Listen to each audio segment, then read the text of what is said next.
Muito boa noite, é com muita alegria que nós começamos mais um programa de Direção Espiritual. Obrigado a você que nos permite entrar na sua casa, falar com os seus, falar com o seu coração. Neste momento em que nós temos a oportunidade de refletir na nossa vida à luz da Sagrada Escritura. Essa música nos remete a um momento muito interessante, quando ela fala desta intervenção divina na abertura do mar.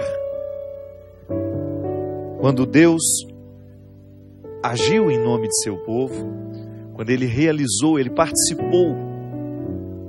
É claro que Deus nos antecede em tudo que é bom na nossa vida. Santo Agostinho dizia que até o amor com que a gente ama, Ele precisou nos amar primeiro para que a gente tivesse esse amor como uma reserva. Então a graça de Deus antecede toda e qualquer ação humana. A teologia nos ensina que nenhum agir humano pode estar desvinculado da graça de Deus.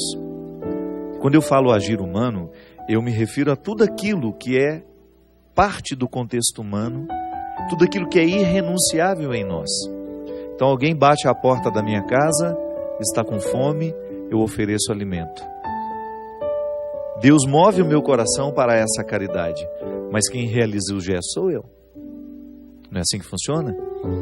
Eu sinto o meu coração compadecido, e é aí que Santo Agostinho diz que Deus nos antecede em tudo, porque até para eu estar no estado de compaixão, que é justamente sentir com o outro, eu não ficar indiferente ao que o outro sofre, ao que o outro me solicita, eu já preciso estar sob o impulso da graça. Então a graça de Deus é esse sopro anterior que me encoraja e que me motiva a realizar o gesto que depois é meu. Deus não pode fazer humanamente por mim. Não é assim que funciona? A caridade, a fome no mundo, ela passa por decisões humanas. E é claro que Deus quer que tudo seja bom da mesma maneira como Ele criou. E é por isso que eu sempre digo que toda a ação humana, consciente desta bondade que nos antecede, será sempre uma ação que participa do processo criativo de Deus. Essa criação que Deus realizou um dia, ela está em processo de vir a ser. A cada dia, Deus continua criando, Deus continua realizando o seu gesto amoroso de criação. E olha que interessante, nós agora participamos deste processo criativo de Deus. Naquele que você socorre, naquele que você ama. A minha mãe agora esteve há pouco tempo internada no Hospital São Lucas, em Taubaté, e eu tive a oportunidade de esbarrar na generosidade de profissionais que ultrapassam a sua obrigação. Que é claro, a partir do momento que uma enfermeira está no hospital para cuidar dos doentes, ela está sendo paga para isso. É função que a sociedade espera dela. Mas a gente sempre sabe que quando o profissional ama o que faz, e quando o profissional consegue entrar no coração de sua vocação, é como se ele atingisse uma realidade mais profunda que a competência. Que eu posso muitas vezes esbarrar num médico competente, numa enfermeira competente, mas às vezes preciso um pouco mais que a competência daquela pessoa. E a minha mãe, eu percebia isso o tempo todo, naquelas pessoas que entravam e saíam do quarto, e não era só com a minha mãe, porque eu, na oportunidade de estar ali no hospital, entrava nos quartos dos outros doentes também e percebia a mesma coisa.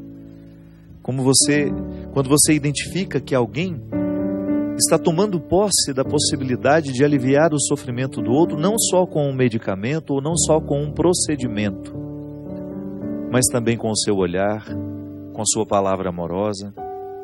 Porque o enfermeiro, ele não é pago para dizer uma palavra amorosa. Ele é pago para ligar um soro, para dar um medicamento, para fazer uma limpeza, para ajudar na saúde do doente. Tudo mais é acréscimo, é bônus que ele oferece. Por quê? Porque conhece com profundidade a sua vocação e sabe muito bem que aquele lugar, que a serenidade dos pacientes passa pela sua capacidade de se doar. É aí que nós entendemos o gesto criador de Deus passando por nós, por mim, por você. Hoje, no seu ambiente de trabalho, você teve a oportunidade de recriar o mundo. Eu não sei se você, de fato, assumiu essa responsabilidade ou você a negligenciou. Ou então, porque muitas vezes não temos consciência disso, nem percebemos que temos a oportunidade de continuar criando o mundo pela experiência do nosso cuidado. É você ter a oportunidade, porque ninguém está observando, de jogar os lixos no rio e você não fazer porque você tem uma consciência que te coloca diante daquele rio como um cuidador dele. Às vezes eu vou chegando em São Paulo, e não só em São Paulo, em todos os lugares a gente vê os nossos rios cada vez mais sendo destruídos por nós. O Everson, amigo meu, ele tem uma expressão, ele é muito sensível à natureza, ele tem uma expressão que eu gosto muito quando ele diz que o ser humano é um parasita. E se a gente não cuida, a gente vai estabelecendo com o mundo uma relação cada vez mais de parasita. A gente suga tudo que ele tem e esquece de cuidar.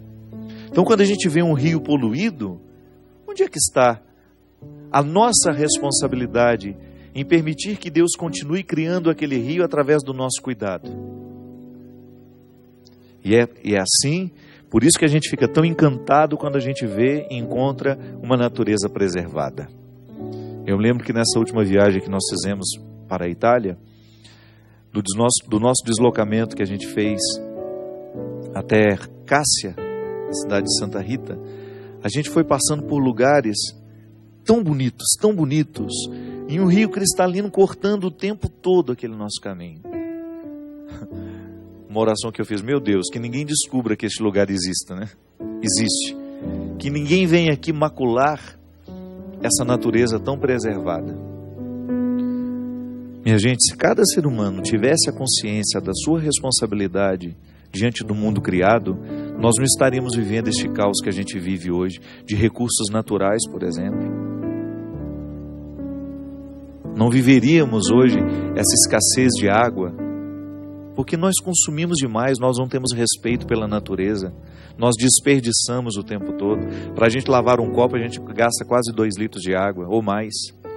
A gente vai escovar o dente, a gente larga a pia, a torneira ligada, como se aquele recurso fosse eterno. A nossa conversão deveria nos acender cada vez mais para essa consciência de que a realidade criada precisa do nosso cuidado. Em toda a história da salvação, Deus se coloca assim, como aquele que está ao lado, mas Ele nunca realiza por nós a função que nos cabe. É uma questão de maturidade. A mãe não pode fazer o dever de casa do filho. Ah, mas o meu filho está cansado, tadinho. Meu filho... Não. Quem precisa aprender as lições de casa, do dever de casa, não é a mãe, é o filho. O máximo que a gente pode fazer como pai é estar ali ao lado, dar um auxílio, motivá-lo para que ele se encoraje, para que ele não vá dormir sem fazer o dever de casa. Mas fazer por ele é um gesto de desproteção. A gente acha que está protegendo o outro com o nosso amor, nós estamos desprotegendo, porque a gente retira dele a oportunidade de aprender. Não só a lição do dia, nós estamos retirando dele a oportunidade de criar dentro dele uma responsabilidade com os compromissos que ele tem. E é claro que você não vai dar a uma criança de 2, 3 anos uma responsabilidade que ela não pode levar adiante. Mas é desde pequenininho que a gente vai ensinando os nossos filhos a responsabilidade com as coisas, atribuindo funções. Desde criança, por exemplo, ensinando que eles também são responsáveis pela limpeza da casa. Brincou? Temos até uma funcionária, mas vocês vão recolher os brinquedos que ficaram esparramados pela sala. Quando a gente vai ensinando aos nossos filhos as pequenas lições do cuidado, de alguma maneira nós estamos evangelizando-os para esta compreensão aqui.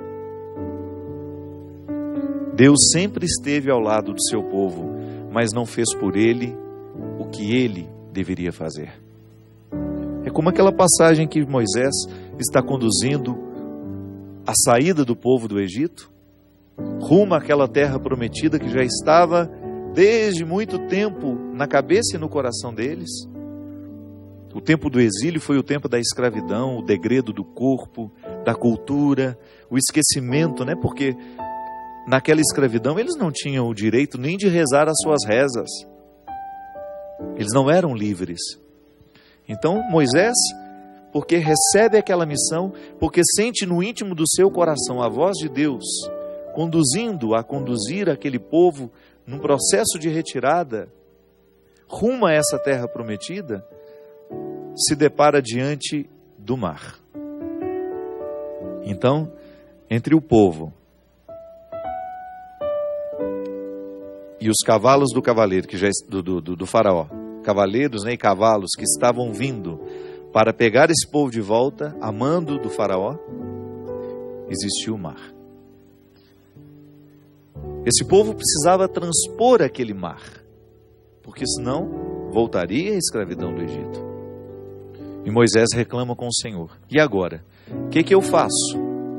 O que eu posso fazer aqui agora para ajudar este povo? Dá um jeito, né? Você me tirou de lá, você suscitou no meu coração que eu deveria libertar esse povo e agora estou aqui nessa enrascada. Resolve esse problema. Foi o que Moisés certamente deve ter pensado.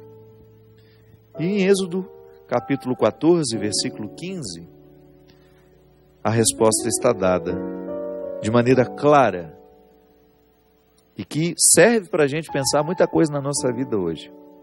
O Senhor disse a Moisés: por que vocês clamam por mim? Por que vocês gritam por socorro? Dize aos israelitas que se ponham em marcha. Quanto a ti, ergue a tua vara, estende a mão sobre o mar e divide-o, para que os israelitas passem em seco pelo meio do mar. De minha parte, vou endurecer o coração dos egípcios para que os persigam, e eu seja glorificado às custas do faraó e de todo o seu exército, seus carros e cavaleiros. Esse Deus parece louco, né? Porque você imagina, a situação já não está fácil. E ele ainda fala para Moisés que, além de não fazer o que diz respeito ao povo, porque justamente, eu não posso marchar por vocês. Parem de reclamar e coloquem o pé nessa água. E você trate de levantar essa vara, que é símbolo do poder espiritual, não do poder político. É o símbolo do poder espiritual, é o símbolo do pastoreio. Dá um jeito, Moisés, de descobrir naquilo que lhe foi dado a solução para esse problema que você tem. E ainda disse que iria endurecer o coração dos egípcios para que eles os perseguissem. Isso é, piorou um pouquinho mais a situação. Endureceu o coração dos egípcios para que eles continuassem a perseguição. Mas aqui existe uma sabedoria muito grande. Aí você retira essa aparente crueldade da Sagrada Escritura e começa a compreender Deus como o Pai que confia na maturidade do filho, que confia que Moisés, que até então não havia decepcionado, não decepcionaria naquele momento, assumiria o seu pastoreio e iria retirar o povo daquela situação de escravidão. E foi justamente o que aconteceu. Quando o povo começou a se encorajar para colocar os pés naquele mar que assustava tanto, que se colocava como um impedimento para a liberdade, porque logo atrás dele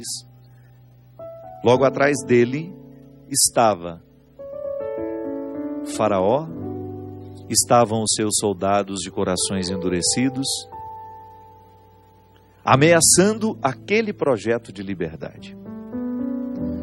Eu fico pensando, minha gente, quantas vezes na nossa vida nós também deixamos cair por terra um projeto de liberdade pelo simples fato de não termos coragem de colocar o nosso pé na água.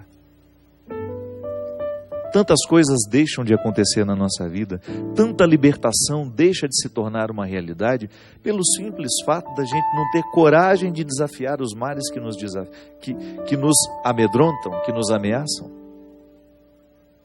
Nunca vi uma pessoa ficar grande, tendo medo e não dando passo a gente. Nunca vi uma pessoa vencer-se vencer as dificuldades da vida acomodada em seu contexto.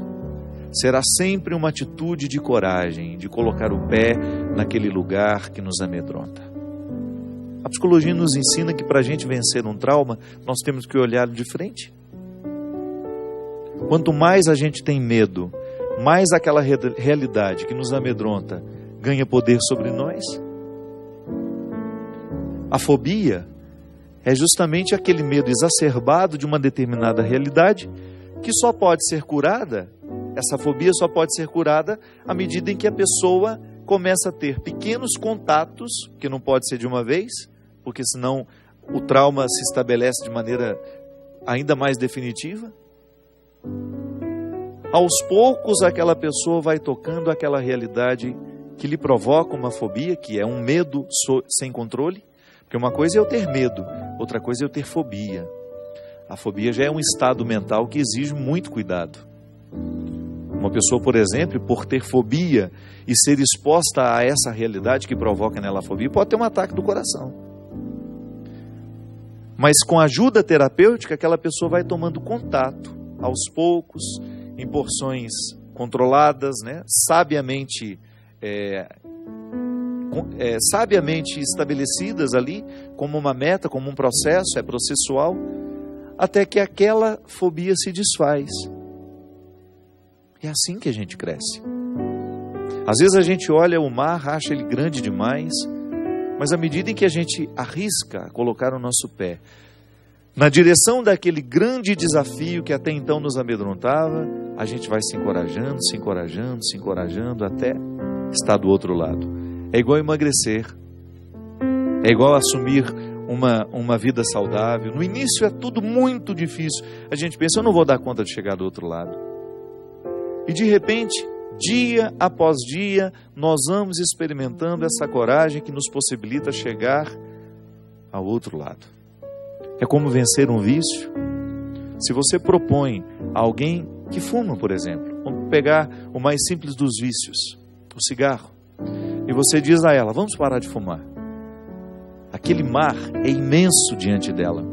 Já causa imediatamente um medo de ser fracassado, de não conseguir alcançar o outro lado, porque ela sabe o quanto ela está amarrada àquele cigarro.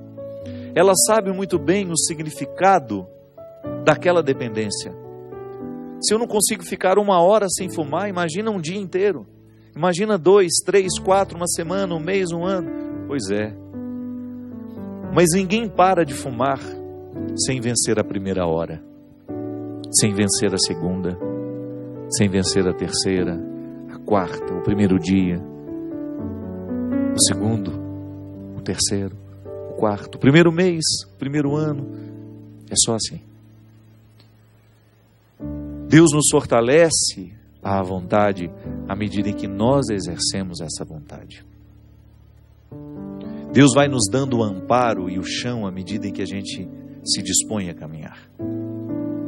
Todo e qualquer mar que possa ameaçar a nossa vida poderá vir por terra. Esse poder opressor que Ele exerce sobre nós, sobre mim, sobre você, pode vir por terra à medida em que nós damos passos na direção dessa vitória. O Senhor não poupou o povo de Israel. Não espere que Ele vai poupar você, que Ele vai poupar a mim. O Senhor pediu ao povo que marchasse, que desse passos na direção daquele futuro. Ele não iria fazer pelo povo o que o povo deveria fazer. E esse triste e doloroso recado teve que ser dado pelo pastor Moisés. Foi Moisés que precisou primeiramente experimentar o desafio daquela ordem. Foi Moisés que precisou, antes do povo, experimentar aquela coragem profética de caminhar na direção do incerto. E aí o milagre aconteceu. O milagre aconteceu porque o povo teve coragem de desafiar os seus medos. Os medos que habitavam o coração daquela gente. Os medos que até então haviam sido tão grandiosos, tinham sido muito grandes. E quanto mais medo o povo sentia, mais aquele poder escravizante ia amarrando os pés daquelas pessoas naquele solo. Mas quando a voz do Senhor desafiou este povo a estabelecer essa luta, o milagre foi se dando à medida em que cada passo era dado na direção daquele mar. Pode ser que você hoje também esteja necessitado do mesmo milagre. Eu espero que Deus venha fazer por você, viu? É tarefa nossa. É tarefa nossa porque Ele sabe que se nós nos exercitamos diariamente no cultivo dessas vitórias, a gente vai longe como pessoas. A gente vai longe. A gente vai criando resistência. Eu tenho certeza que você já encontrou muita gente assim, resistente. Combatentes resistentes. Já deram conta de tanta coisa. E sei que você já encontrou também gente fraca, que não dá conta de nada, que reclama de tudo, que diante de qualquer probleminha desmorona. É só você escolher quem você quer ser. A quem você quer imitar. Quando eu falo imitar, não é uma coisa externa, viu? De assumir um comportamento externo. Não, estou falando daquela mística da imitação de Cristo. Quando os primeiros cristãos começaram a identificar que na observância da vida de Cristo havia um comportamento a ser incorporado. Essa é a imitação, eu estou falando. Quando você olha para os vitoriosos, aqueles que precisaram desafiar os seus mares diariamente, ou aqueles fracassados que estão entregues ao poder de seus medos, a quem queremos seguir? A quem queremos imitar? A nossa felicidade depende dessa resposta. A nossa realização depende desta escolha. A quem iremos seguir? Colocaremos os nossos pés na direção desse futuro, certos de que Deus está agindo em nós, nos motivando e nos encorajando? Ou vamos aceitar o contexto da escravidão e vamos morrer antes da hora por causa disso? Sim, a escravidão não nos oferece outro destino senão a morte antecipada. A gente antecipa muitos anos na nossa morte. Toda vez que a gente descuida do nosso corpo, toda vez que nós assumimos hábitos viciosos, toda vez que a gente perde a oportunidade de criar, de dar continuidade ao processo criativo de Deus que foi iniciado no ventre da nossa mãe, quando nós fomos soprados, quando recebemos o sopro inaugural, que só vai terminar no dia em que nós dermos o último suspiro. É um projeto bonito para se viver. Colocar a nossa vida em constante processo de deslocamento, de superação, de luta e de vitória. Nós vamos para um rápido intervalo e a gente volta já já com o programa Direção Espiritual.